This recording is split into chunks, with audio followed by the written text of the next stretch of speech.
तो Henry's law समझने से पहले हम थोड़ा सा dissolution of a gas in a liquid process को समझेंगे।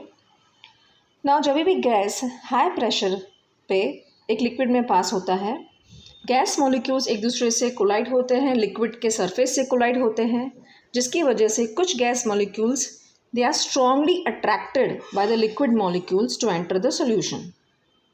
पर क्योंकि ये जो प्रोसेस है डिसोल्यूशन ऑफ अ गैस वो एक रिवर्सिबल प्रोसेस है, इसका मतलब ये है कि जो मॉलिक्यूल्स, थोड़े से मॉलिक्यूल्स जो हैं इसमें से वो डिसॉल्व हो रहे हैं अंदर, और कुछ मॉलिक्यूल्स जो है वो सॉल्यूशन को लीव कर देंगे, सॉल्यूशन में से निकल जाएंगे and they will be going back to their gaseous state. ये थोड़ा बहुत चलता रहेगा थोड़े टाइम के लिए, जब तक कि एक डायनामिक इक्विलिब्रियम एस्टैब्लिश नहीं होता है। ये इक्विलिब्रियम क्या होता है? जिसमें रेट ऑफ गैसियस मॉलिक्यूल्स जो है which are entering and which are leaving the solution वो सेम हो जाता है। तो फिगर में हम एक एग्जाम्पल कंसिडर कर रहे हैं। इस एग्जाम्पल में हमने कंसिडर कर कीजिए कि फर्स्ट जो फिगर है दैट इज़ ए फिगर, उसमें द अपर पार्ट जो है गैसियस सिस्टम का, उसका सपोज कि प्रेशर P1 है और टेम्परेचर है T। नाउ ये जो स्टेट है यहाँ पे वो डायनामिक इक्विलिब्रियम है। जैसे मैंने आपको पहले भी बताया, इक्विलिब्रियम का मतलब ये होता है जो गैसियस मॉलिक्यूल्स एंटर हो रहे हैं सॉल्यूशन में और जो गैसियस मॉलिक्यूल्स निकल रहे हैं वापस अपने गैसियस स्टेट में जाने के लिए, वो यहाँ पे इक्वल है। अब हम क्या कर रहे हैं, फिगर बी में आप देख सकते हैं प्रेशर को हम इंक्रीज़ कर रहे हैं धीरे धीरे सॉल्यूशन पे। ना प्रेशर इंक्रीज़ करने की वजह से क्या होगा, ली शार्टेस प्रिंसिपल जो बोलता है कि इक्वेशन जो है वो चेंज को एक्सेप्ट नहीं करता है, तो वो ये कोशिश करेगा कि प्रेशर डिक्रीज़ हो। तो डिक्रीज़ करने के लिए वो क्या करेगा, वो ज़्यादा से ज़्यादा अपने सॉल्यूट मॉलिक्यूल्स को, गैसियस सॉल्यूट मॉलिक्यूल्स को लिक्विड में एंटर करेगा। इसकी वजह से क्या होगा, लिक्विड में गैस की सॉल्युबिलिटी बढ़ जाएगी। इसका मतलब ये हुआ कि solubility of a gas will increase to establish a new equilibrium state. Okay, so Henry's law भी यही बोलता है that mass of a gas dissolved per unit volume of a solvent is directly proportional to the pressure of the gas in equilibrium with the solution at a given temperature. ठीक है, अभी ये law आपको समझ में आया। अब इसका मैथमेटिकल फॉर्म देखेंगे। Mathematically, the law can be written as m is directly proportional to P, where m is the mass of the gas dissolved per unit volume of a solvent and P is the pressure of the gas in equilibrium with the solution. So it can be written like this: m is equals to Kp, where K is a constant.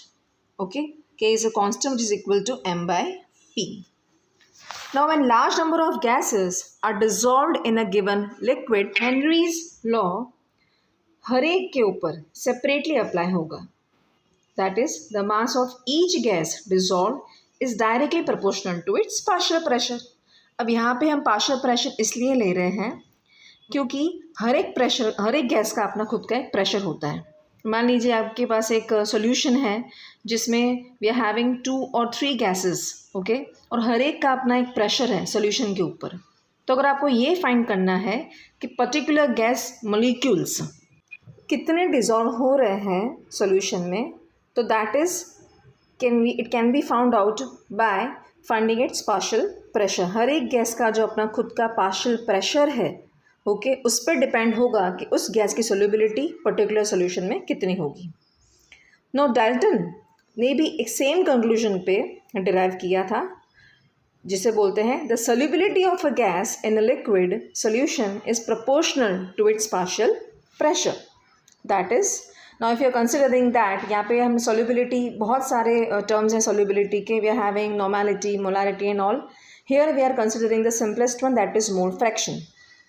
अभी कोई भी gas का कितनी ज़्यादा solubility आपको find करनी है, तो उस गैस के सॉल्यूशन में मोल फ्रैक्शंस कितने हैं, अगर आप ये फाइंड कर लोगे तो you can have an idea कि वो गैस कितना सॉल्यूबल है।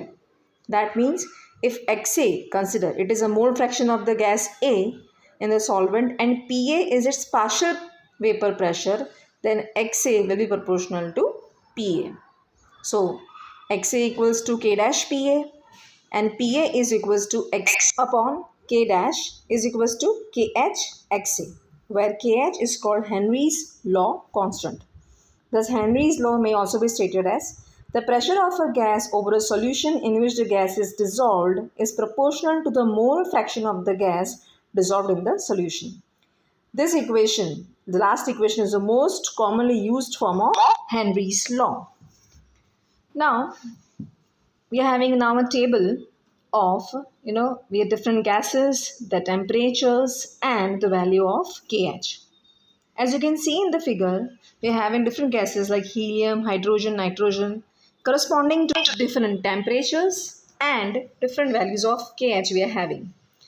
अब इस टेबल में से हमें क्या पता लगता है? Some conclusions we are going to make. Okay, सबसे पहला कंक्लूजन तो आपको क्या दिखाई दे रहा है कि डिफरेंट गैसेस की डिफरेंट वैल्यूज़ है KH की. इसका मतलब ये है KH जो है वो डिपेंड करता है नेचर ऑफ गैस के ऊपर. Second thing is, according to Henry's law equation, XA is equals to PA upon KH. Okay, ये हमने पहले देख लिया है. इसका मतलब ये है कि अगर KH की वैल्यू बढ़ेगी तो XA की वैल्यू कम हो जाएगी. That means on increasing the value of KH, solubility of a gas will decrease. Third is, KH values, as you can see in the figure, for nitrogen as well as oxygen, they increases with increase in temperature. इसका मतलब ये है कि solubility of gases decreases with increase in temperature. इसको आप ऐसे समझ सकते हैं कि एक्वेटिक एनिमल्स जो होते हैं, aquatic species, plants and animals, okay, they are more comfortable in cold waters. Why? Because oxygen dissolves more at low temperature, but if the temperature is increase, solubility of oxygen will be decrease. That's why they feel somewhat uncomfortable during summers. Please do like, share and subscribe for more videos.